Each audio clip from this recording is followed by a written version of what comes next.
Can you see this unfinished construction? It's built over a rail track. Oh. This in the olden times means about 1980s. It was a big project from the old airport to have a train come in and more road surface come into town. But 10 years later it became a bankrupt project done by George Hopewell, Chinese developer. So we call it a hopeless project. Anyone like to buy it up can continue, but we usually decorate it up when there's a big convention in town. So we have scaffoldings that cover this unfinished construction you see here. So it's all wastage, basically. It's a white elephant. You can call it a white elephant. White elephant, yeah. We wondered what it was, you know, we had seen it before. So coming back to the Siamese cats, that's what got attention. But the king kept on saying no. Then you know what Queen Victoria did? In order to try to colonize here, the northern section of Thailand, this section, is very attractive. That's why people go to Chiang Mai, Chiang Rai, like our other program does. So the Queen of England sends an entourage of noblemen to get married to the princes of the north. King Rama V hears about it. So he wonders what is there up there that I don't know about. So he comes up to the north, falls in love with this princess himself and marries her. Okay? Marries her. So this again drove off the British. And that's why then he brought the princess down to Bangkok. So all those crafts you may have seen in the weekend market, the wooden decorations or style of decorations, Bangkok is not really well known for crafts, but all these crafts comes from the northern side. That's why we have northern art, which is more important to the culture of Thailand. When it's a Thai New Year, when it's cultural festivals, people don't want to be in Bangkok. It's a dull place.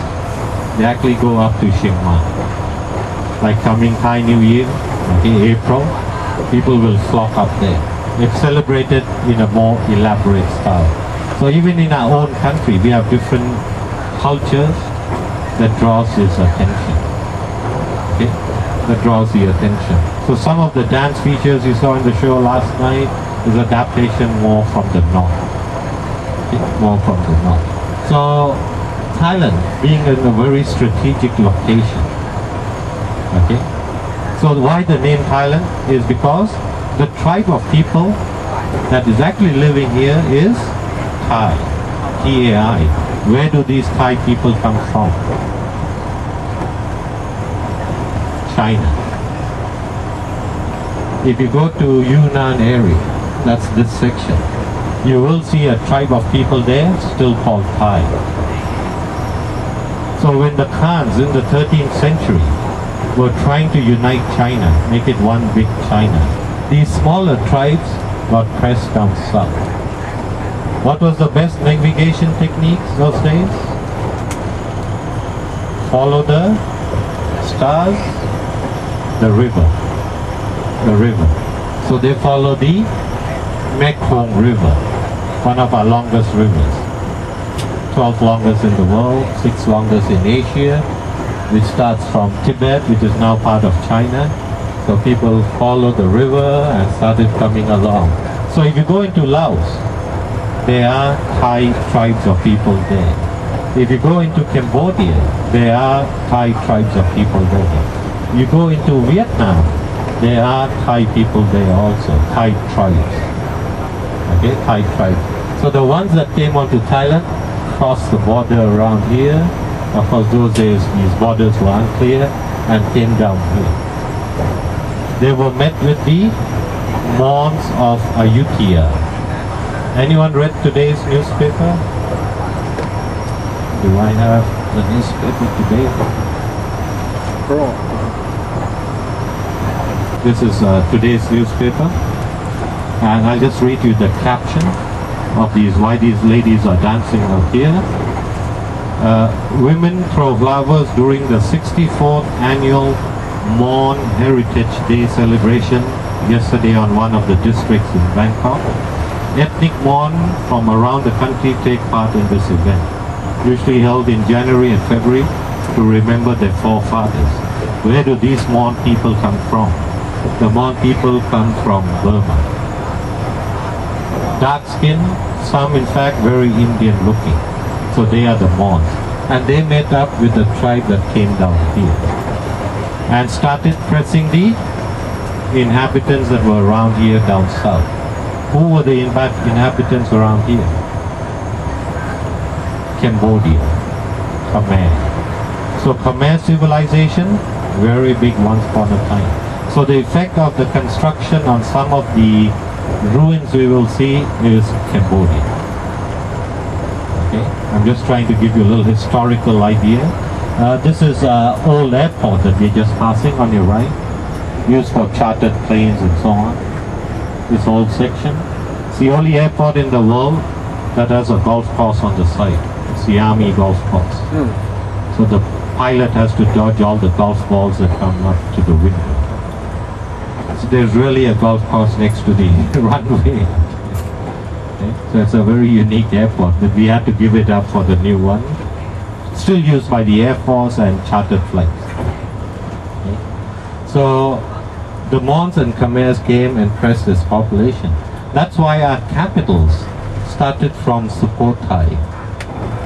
Then came to Ayutthaya. The town we're going is actually the second capital. Came up in 1350. But remained a capital for 417 years. So 1767. And Ayutthaya is just right here. So Sukhothai, first capital, Ayutthaya, Thonburi, Bangkok. Okay. So Ayutthaya tells you very strategic, very wise kings. That's why the capital lasted 417 years. The palace that some of us went to, okay, the palace is a copy of the palace in Ayutthaya. Okay. So that tells you 400 years ago, they already knew how to lay out the space.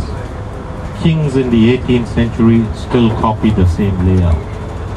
So that shows the kings of Ayutthaya were very wise.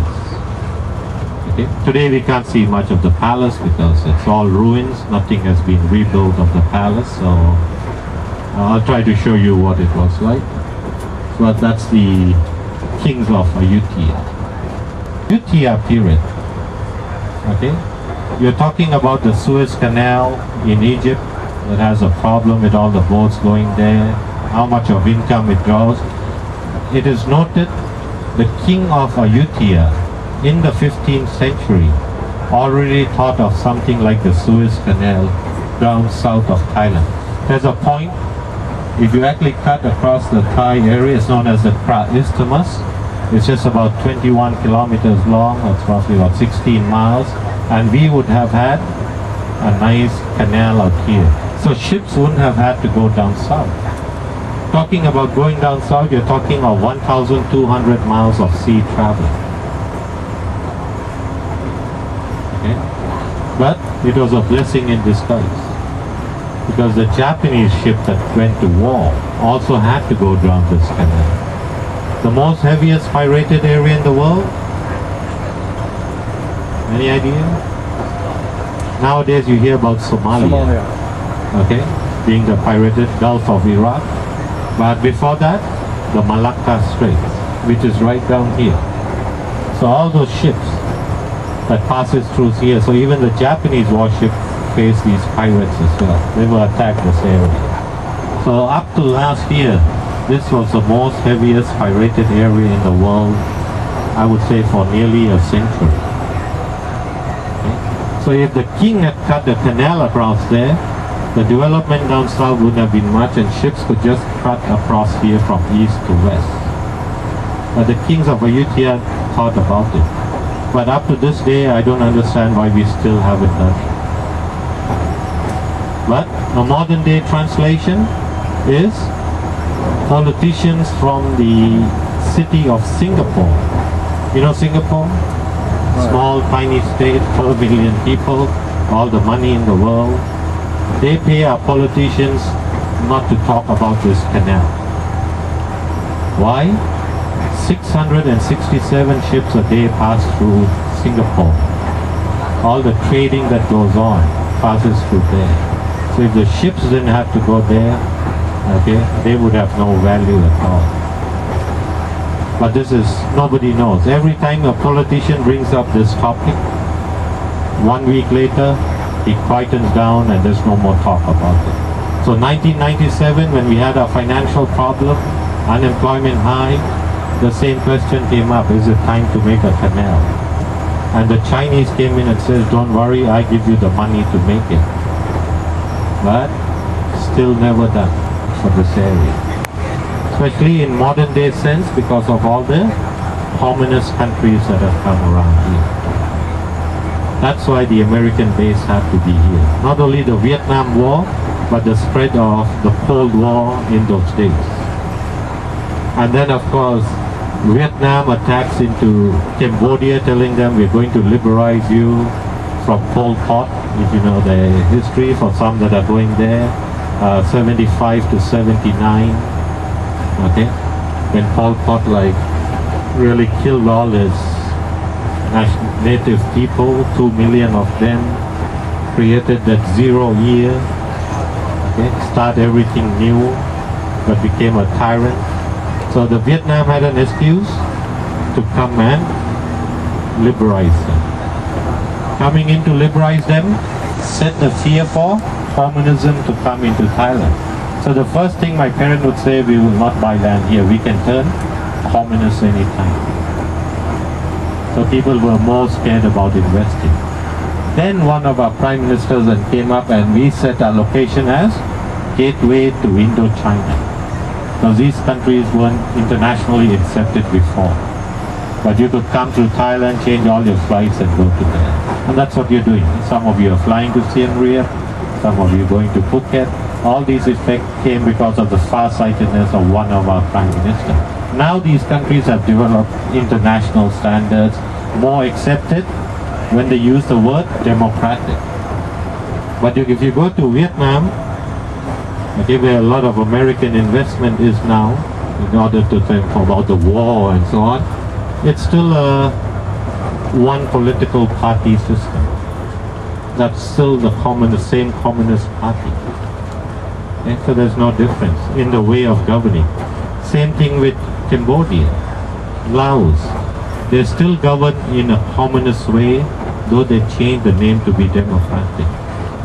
And every time we have a protest, they will tell the people is Thailand is a good example why total democracy is not working. You see all the protests going on in Thailand, the red shirts, yellow shirts, it can create a lot of havoc out here, so we won't use that system. But we are on our way to becoming democratic. Our system, absolute monarchy, has been from Sukhothai. That means the king is the absolute ruler. And ended only in 1932. Ended because King Rama V, 1870 to 1910, he had already foreseen that the monarchy is not going to last long. Time to give people. So that's why he wanted to go to England, to study their political system, learn what they do. That's why he came back here with the same political system, okay? Or the constitutional monarchy system, where the king becomes a figurehead and prime minister, parliament. Like in 1992, things became very bloody. It was about to be a civil war the next day. 1992, the military came in, controlled the situation, and said we will hand the power back in 1 year. After that 1 year period, they said, things are still not stable enough yet, we will hold on to another year. This is when the people started protesting and knew the military was going to get greedy now. They wanted to run the country now. So the people started protesting and it was about to be a civil war. So the king got the head of the military and the head of the civilian that were protesting, talked to them for half an hour. Nobody knows what they said to them. Next day, life was normal. All that scare about a civil war and all totally disappeared. And in 6 months' time, we had our elections. So for people that know Thai history, when you hear about protests and all, don't get scared. It's very normal, absolutely. The same exact, very typical case. Okay? And that's what happened. That's why you see that flow of, in the Arab states now, those people that have been controlled for 40 years, 30 years, Yemen, Gaddafi, all these people, how they're all losing power now. Our military coups are also getting less and less. 1992, and we didn't have anything until 2006. Long gap, very interesting. But in that long gap also, only one government that ruled its 4-year term. And only one time we have had a prime minister that's been elected the second term. And he's the one that's in exile. So he brought up every politician. He was the only one that had the whole control of parliament in his hands. So if he wanted to pass a law, any law, he could pass it. It had to pass through parliament. He had 390 members. You need 380 members to gain the majority. He had 395 in fact. So whoever joined and said no couldn't do a single thing. That's why he changed a lot of laws, a lot of concession laws. That means he bought up a television company, okay, and called something run like CNN, it's called Independent TV, but he wasn't making money. In order to last long, should be allowed to advertise, should be allowed to have entertainment programs. So before he was only allowed like 10% entertainment, he increased that to 40% entertainment. So what happened to the independent TV, the news that's supposed to come, not biased, it became his voice. And he was making money. So you can imagine his shares went up from 3 cents up to $1 by buying up that company. And then but he says the concession has to be changed. I don't have to pay these taxes. That's when people started getting angry. Then he sells his business. What is his business?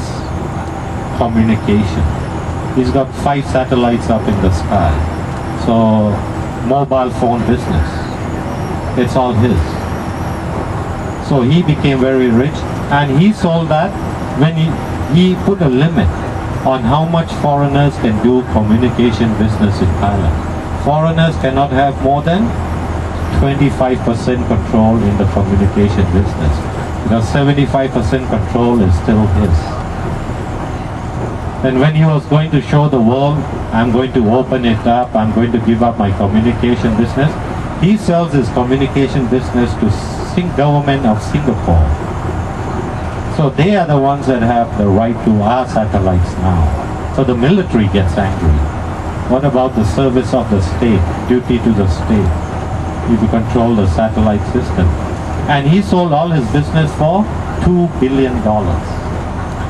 And he said, I don't have to pay taxes on them. Again, he bought his shares, registered on Cayman Islands for 1 baht, that's 3 cents, sold it to the government of Singapore for $1.50 from 3 cents. So his daughter, so when you talk of the top 10 rich people in Thailand, 6 of them were from his families.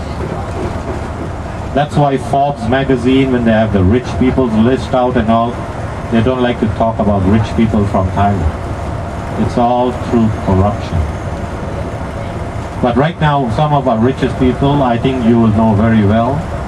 The richest guy is the one that actually does. You ever heard of that drink, Red Bull? That's a Thai invention, copied from the Japanese. We have decided we are going to rent an electric cart over here instead of walking around the ruins. This should make it a lot easier, I think. We finally made it into the ruins here. We make a stop here at the lake. Here we are at the Summer Palace, going around. It's really a beautiful place.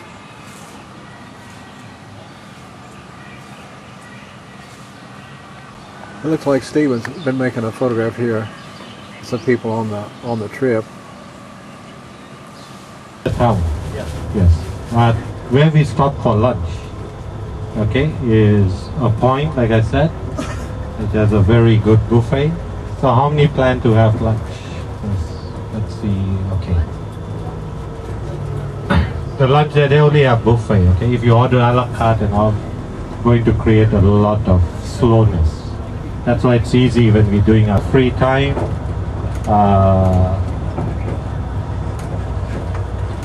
For dinner, you can have in the hotel, or you can take the hotel's shuttle bus. It goes to Ayutthaya Park. Ayutthaya Park is actually a big shopping center. Okay, there is the Tesco Lotus, so there are a few restaurants and eating places there. Okay, they have a shuttle bus that leaves, I think, 6, 7 and 8, comes back 8, 9 and rice, goes from Thailand here. Biggest exporter, of course, United States, because you don't consume so much. But even after consumption, we still export a lot. That accounts for 25% of the world trade in rice. Very interesting, as you can see, as you're going around, houses on stilts. Like here on your left-hand side, this is what typical houses in the interior is. A little pointed roof.